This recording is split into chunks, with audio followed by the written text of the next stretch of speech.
Hi there, fancy friends, it's Oliver, and today I want to talk a little bit about how to grip urine in clubs. This is also a kind of a response video to Monica Boldt. If you don't know her, she's a fitness professional and also swings Indian clubs. And if you haven't seen a video of her swinging Indian clubs, you have totally missed something. It could only be described as graceful. There's no way to dislike it. I am making this video because Monica posted a small one on Facebook on the same topic.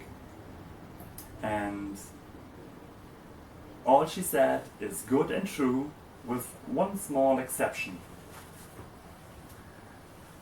She wants us to hold the club right over the pommel and definitely not in front of it. And you could see this as an add-on to Monica's explanations when I said, no, it depends on, or one have to look at the context. Yes, you can hold a club like Monica told you. It's good for many or maybe the most of modern day practitioners, as it also were in the past. But there's also room for the other grip. In fact, holding the club like this is a much older way to grip it. It gets out of fashion when club swinging should also look good in front of an audience, because they added some swings that could hardly be done gripping the club like so.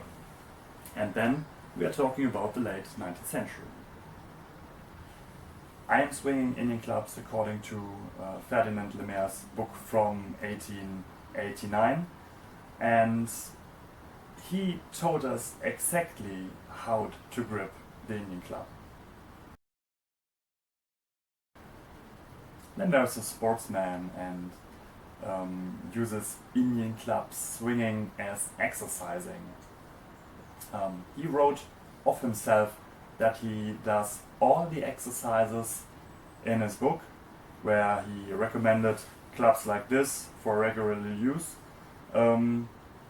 with 7-kilogram clubs. So you could say, if Lemaire living today, he would probably be more a club baller than an Indian clubber. So gripping the club in front of the pommel brings the wrist into play. One joint and the depending muscles on the forearm, which could do more than we think of today. But Monica is right. If we do it like this, wrist circles and lower back circles get a little bit clunkier. But it works. Let me show you.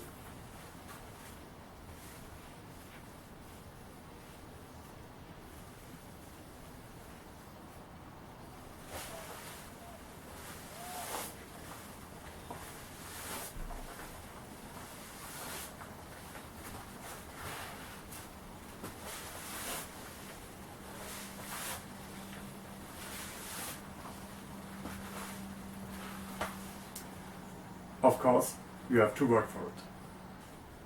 I am also a saberist, and cuts from the wrist with an 800-gram saber won't also be done right.